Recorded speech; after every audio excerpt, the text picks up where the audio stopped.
नमस्कार, India voice देख रहे हैं आप। मैं हूं आपके साथ आकांक्षा त्रिपाठी और अब बुलेटिन की शुरुआत करेंगे। सीएम योगी आदित्यनाथ ने बाढ़ को लेकर समीक्षा बैठक की है। कई विभागों के अफसरों के साथ सीएम की बैठक। आपको बता दें कि सीएम योगी आदित्यनाथ ने मंत्रियों और अफसरों को निर्देश दिए हैं। बाढ़ प्रभावित क्षेत्रों में तत्काल पहुंचे हैं सीएम और राहत कार्यों में तेजी लाई जाए, ये बात सीएम के द्वारा कही गई है। जिले के 24 घंटे कंट्रोल रूम एक्टिव रहें, ये बात भी सीएम के द्वारा कही गई है। साथ ही साथ तमाम अन्य निर्देश भी सीएम के द्वारा दिए गए हैं। प्रभावित लोगों को तत्काल मदद मिले, फसल नुकसान का जल्द आकलन किया जाए, हर प्रभावित किसान को मदद मिलेगी, इस तरह का आश्वासन भी सीएम ने दिया है। तमाम मंत्रियों को कहा है कि लोगों को तुरंत के तुरंत मदद दी जाए, राहत कार्य तेजी से किए जाए। बाढ़ प्रभावित इलाकों में मंत्री पहुंचे, लोगों को मदद दें और साथ ही साथ आपको बता दें कि फसल में जो नुकसान हुआ है उसका आकलन करने के लिए भी सीएम ने कहा है जल्द से जल्द आकलन किया जाए और राहत बचाव कार्य में तेजी लगातार लाई जाए। तो आपको बता दें कि 24 घंटे के अंदर ये सभी काम करने के निर्देश सीएम के द्वारा दिए गए हैं। राहत कार्यों में तेजी लाई जाए, हर प्रभावित किसान को जल्द से जल्द मदद दी जाए और जिले में 24 घंटे कंट्रोल रूम एक्टिव हो, ये बात भी सीएम के द्वारा कही गई है। कंट्रोल रूम एक्टिव होंगे तो लोगों को सुविधाएं मिल पाएंगी। राहत कार्य तेजी से करने के भी निर्देश सीएम के द्वारा दिए गए हैं। सीएम ने बाढ़ को लेकर ये खास निर्देश जारी किए हैं। जिस तरीके से कई जिलों में बाढ़ के हालात देखने को मिल रहे हैं, ऐसे में लोगों को बहुत परेशानी हो रही है। कई क्षेत्रों में बाढ़ का पानी भर गया है और लोगों को दिक्कतों का सामना करना पड़ रहा है। इसके बाद सीएम ने ये निर्देश बाढ़ को लेकर दिए हैं। संवाददाता अखंड प्रताप शाही हमारे साथ ज्यादा अपडेट के साथ जुड़े हैं। अखंड, देखिए लगातार सीएम योगी आदित्यनाथ बाढ़ को लेकर समीक्षा कर ही रहे थे और अभी ये निर्देश सीएम ने दिए हैं और कहा गया है कि जो मंत्री हैं वो तत्काल प्रभावित क्षेत्रों में पहुंचे, लोगों की समस्याओं को समझें, सुने और उसके बाद उनका तुरंत के तुरंत निराकरण भी करें। बिल्कुल, मुख्यमंत्री ने आज बाढ़ प्रभावित क्षेत्रों की समीक्षा बैठक की थी और उसके बाद फिर उन्होंने निर्देश दिए कि जो भी मंत्री हैं, जो क्षेत्रीय जिनका प्रभार जिनके ऊपर है या फिर जो मंत्रियों का जो समूह जो बनाया गया है विशेष क्षेत्रों के लिए, वो 3 मंत्रियों का समूह, तो उसमें वो सभी मंत्री उन बाढ़ प्रभावित क्षेत्रों का दौरा करें और सिर्फ इतना ही नहीं, इसकी उच्च स्तरीय जांच की जाए। इसकी जांच के बाद तुरंत जो रिपोर्ट है वो रिपोर्ट मुहैया कराई जाए और साथ में एक 24/7 एक्टिव रहने वाला कंट्रोल रूम बाढ़ प्रभावित इलाकों के लिए तुरंत स्थापित किया जाए ताकि लोगों को तुरंत मदद मिल सके, तत्काल मदद मिल सके। साथ में फसलों का नुकसान जो हो रहा है उसका आकलन किया जाए ताकि हर जो किसान जो प्रभावित हुआ है, जिसकी फसलें डूबी हैं या जिनके फसलों को नुकसान पहुंचा है, तो उस नुकसान का आकलन करके उसकी रिपोर्ट पहुंचाई जाए शासन को ताकि जल्द से जल्द उनको मदद मुहैया कराई जा सके। तो ये सभी निर्देश के अलावा जो जिले और मंडल स्तर तक का तत्काल दौरा करने की बात उन्होंने कही है, बचाव के प्रयासों को बेहतर बनाने में जो कुछ भी हो सकता है वो सारे कदम उठाने की बात कही है।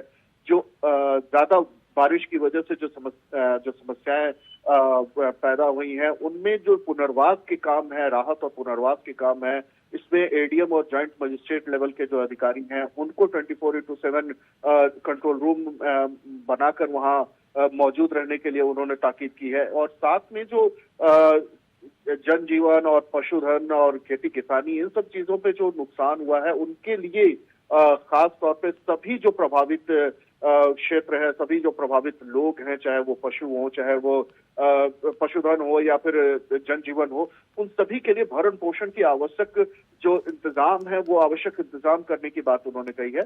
आकाशीय बिजली और सर्पदंश या सांप काटने की जो स्थितियां जो हैं उनसे या डूबने से होने वाली मौतों पर भी उन्होंने दुख व्यक्त किया और तत्काल जो अनुमन्य राशि है वो वितरित करने के लिए, तुरंत वितरित करने के लिए उन्होंने निर्देश दिए हैं। तो कई सारे निर्देश मुख्यमंत्री की तरफ से आज दिए गए हैं और खास तौर पे कृषि फसलों पर प्रभाव की समीक्षा करते हुए उन्होंने ये कहा कि कृषि विभाग की टीम गहन सर्वेक्षण करे और नुकसान का आकलन करे, ताकि बिल्कुल किसानों कहीं को और ये क्षतिपूर्ति की जा जितने भी सके। निर्देश दिए गए हैं उनका एक ही मतलब है सीधा सीधा कि जनता को परेशानी ना हो, जनता के हित में जो काम है तमाम वो किए जाएं। और देखिए अखंड सबसे बड़ी बात ये कि मंत्रियों को तो सीएम ने ये निर्देश दिया है कि जल्द से जल्द प्रभावित क्षेत्रों में पहुंचे।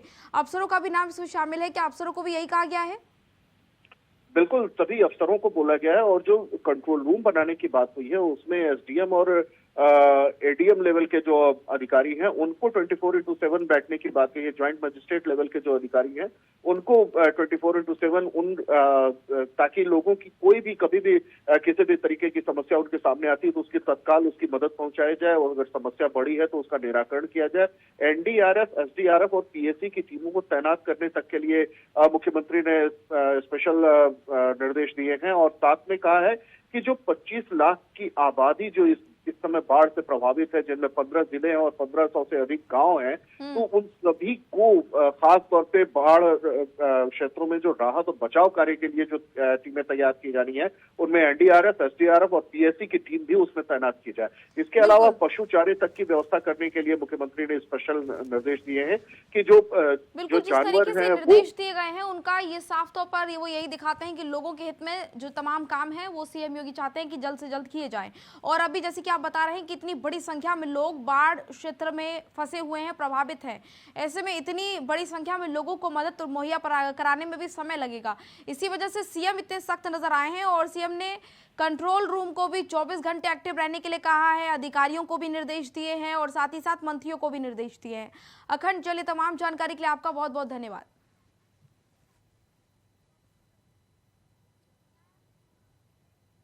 झारखंड के मुख्यमंत्री हेमंत सोरेन ने राज्य में आपकी सरकार आपके द्वार के नाम से कार्यक्रम की शुरुआत करने जा रही है और इसी को लेकर आपको बता दें कि आज इस कार्यक्रम का उद्घाटन गिरिडीह में मुख्यमंत्री हेमंत सोरेन करेंगे और इसी कार्यक्रम के तहत सरकार की योजनाओं का अंतिम व्यक्ति तक जो है लाभ पहुंचाने का कार्यक्रम रखा जाएगा। और वहीं हमारे संवाददाता राकेश कुमार की आपको ये खास रिपोर्ट दिखाते हैं। तो आपको बता दें कि यहाँ पर जो कार्यक्रम है इसका मेन मकसद यही है कि जनता को बहुत ज़्यादा से ज़्यादा लाभ मिल सके। आपकी सरकार आपके द्वार कार्यक्रम ये है और इसी को लेकर आज सीएम यहाँ पर कार्यक्रम में शामिल होंगे। कार्यक्रम का शुभारंभ सीएम यहाँ पर करते नजर आएंगे।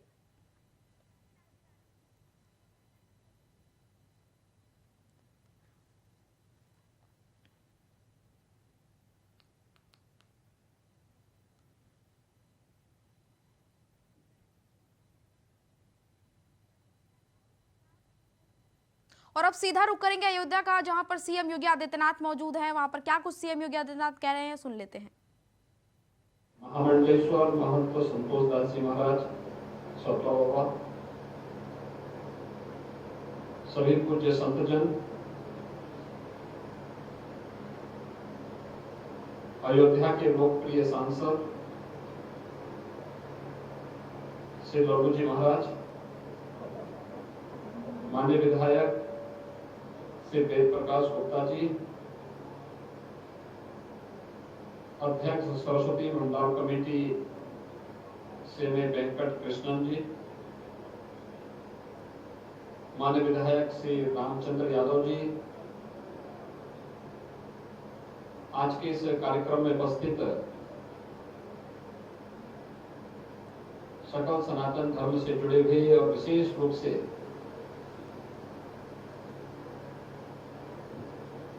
भगवत रामानुज परंपरा से जुड़े हुए सभी भक्तगण और उपस्थित महानुभाव, मर्यादा पुरुषोत्तम भगवान श्री राम के इस पावन धराधाम पर 120 वर्षों के बाद इस पावन धरा पर श्रीमद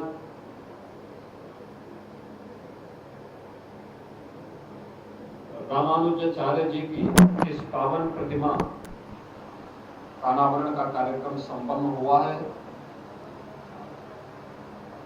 मैं इसके लिए आप सबको, पूरे अयोध्यावासियों को हृदय से बधाई देता हूं और यह अवसर आप सब ने मुझे दिया है, इसके लिए हृदय से भी आभार व्यक्त करता हूं कि इस मूर्ति का अनावरण का कार्यक्रम मैं संपन्न कर सकूं।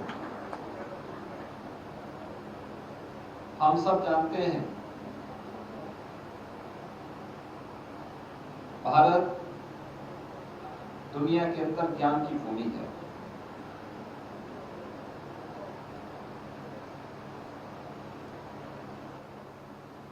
वेदों की परंपरा उसका साक्षात दर्शन कराती है।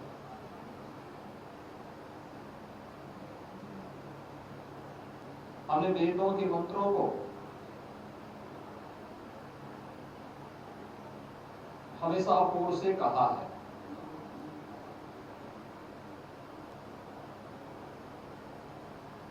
वेदों के मंत्र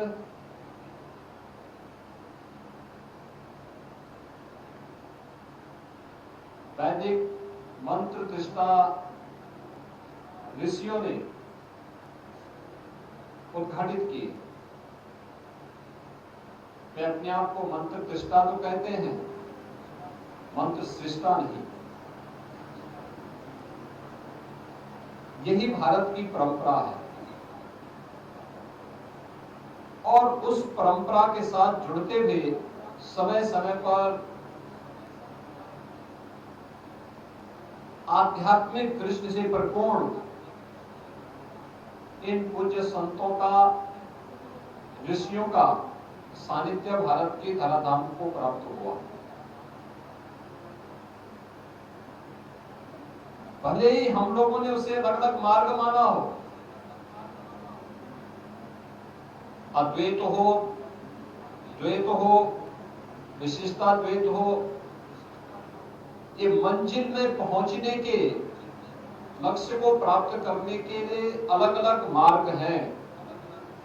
और जब जिस प्रकार के मार्ग का अनुसरण करके लोक के कल्याण का मार्ग प्रशस्त हो, हमारे पूज्य संतों ने उस प्रकार के मार्ग की राह हमें दिखाई। हमारी भारतीय मनीषा ने कभी ये नहीं कहा कि जो मैं कह रहा हूं यही धर्म है।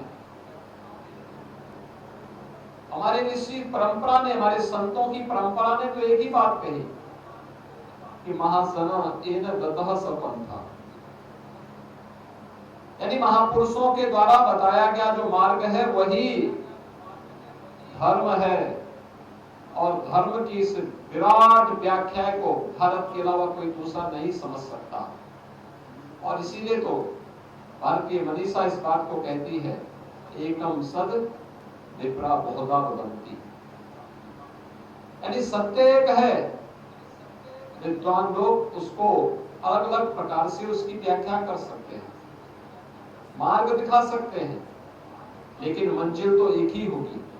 और यही मंजिल है जो आज से 1000 वर्ष पहले पूज्य स्वामी रामानुजाचार्य जी ने राह दिखाने के लिए, लोक कल्याण के लिए, उस समय आक्रांताओं से त्रस्त इस धरती को एक नया जीवन प्रदान करने के लिए उस समय जो दृष्टि दी थी, वह भारत की दर्शन की विशिष्टता, द्वैत की वह परंपरा के साथ आगे जुड़ता है, जिसने भारत को एक नई राह दिखाई। इससे पहले शंकराचार्य जी ने अद्वैत मार्ग का अनुसरण करने की एक नई प्रेरणा दी। कालांतर में अनेक इस प्रकार के दृष्टांत हम सबको प्राप्त होते हैं, जब पूज्य संतों का मार्गदर्शन, उनका सानिध्य भारत को हर कालखंड में प्राप्त हुआ। और वही दर्शन ये क्रमिक विकास की प्रक्रिया का हिस्सा बना। वे आपस में एक दूसरे के खंडन मंडन पर नहीं, बल्कि एक दूसरे की बातों को पुष्ट और परिपुष्ट करते हुए आगे बढ़कर के क्रमिक एक आगे बढ़ने की प्रक्रिया का ही हिस्सा है। और भारत आज अपने पूज्य संतों की इस परंपरा पर गौरव की अनुभूति करता है। भगवान राम का भव्य मंदिर अयोध्या में बन रहा है। कल आपने महाकाल अवंतिकापुरी में आपने देखा होगा, देश के यशस्वी प्रधानमंत्री मोदी जी के द्वारा वहां पर महाकाल के भव्य स्वरूप के प्रथम चरण के कार्य का लोकार्पण किया गया। इससे पहले दिसंबर 2021 में काशी विश्वनाथ धाम का लोकार्पण आदरणीय प्रधानमंत्री जी के कर कमलों से संपन्न हुआ। उससे पहले केदारपुरी के पुनरुद्धार कार्य का लोकार्पण अनावरण का कार्यक्रम आदरणीय प्रधानमंत्री जी के कर कमलों से संपन्न हुआ। और उससे पहले इसी अयोध्या में भगवान श्री राम के भव्य मंदिर निर्माण के कार्य का शुभारंभ भी प्रधानमंत्री जी के कर कमलों से आगे बढ़ा। ये नया भारत है, अपनी आध्यात्मिक और सांस्कृतिक परंपरा पर गौरव की अनुभूति करता है। हमें अपनी परंपरा पर गौरव की अनुभूति होती है। हमें अपने वेदों पर, अपने उपनिषदों पर, अपने संतों के दिखाए गए वे विभिन्न मार्ग जो आज दर्शन, विभिन्न प्रकार के दर्शन के माध्यम से भारत को आगे बढ़ाने का कार्य करते हैं, एक नई दृष्टि देते हैं, लोक कल्याण के मार्ग पर हमें चलने की प्रेरणा प्रदान करते हैं। ये सभी उसकी प्रेरणा के स्रोत है। उन सब पर हमें गौरव की अनुभूति होती है। और ये मेरा सौभाग्य है कि 1000 वर्ष पहले लोक कल्याण के लिए श्रीमद् भगवत रामानुजाचार्य जी महाराज इस धराधाम पर अवतरित हुए थे।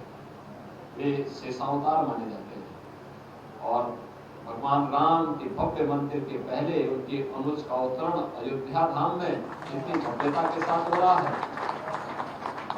स्वाभाविक रूप से यह हम सब के लिए सौभाग्य की बात है। मित्रों, ये हम सब जानते हैं कि श्री श्री यदुगिरी यतिराजा परंपरा ने न केवल आध्यात्मिक और सांस्कृतिक विरासत को छोड़े बनाए रखा है, बल्कि यह परंपरा यदुगिरी यतिराजा मठ मांड्या कर्नाटक के द्वारा अनेक लोक कल्याणकारी कार्यक्रमों को भी आगे बढ़ाने का कार्य किया जा रहा है। गरीबों को पेंशन वितरण का हो, छात्रों के स्कॉलरशिप का हो, गरीब कन्याओं को शादी ब्याह का कार्यक्रम हो, गरीबों में अन्न वितरण का कार्यक्रम हो, गौ रक्षा का कार्यक्रम हो, मठों के पुनरुद्धार का कार्यक्रम हो, अन्य अनेक प्रकार के वे कार्यक्रम जो वास्तव में धर्म के ही भाग हैं।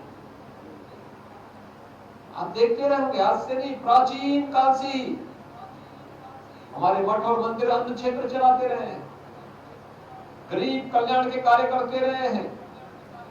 भारत की पूज्य संतों की परंपरा है जिसने हमें प्रेरणा दी कि जाति पाति पूछे नहीं कोई, हरि को भजे सो हरि का होई।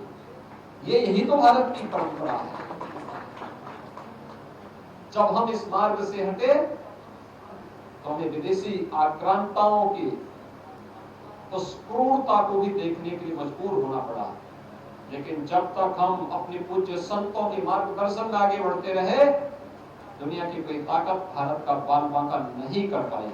और यही मैं आज आप सबका आह्वान करूंगा, हम इन पूज्य संतों का अनुसरण करें, उस मार्ग पर चले जो हमें एक नई दृष्टि दे सकती हो, और वह सनातन धर्म की मूल्यों का अनुसरण करते हुए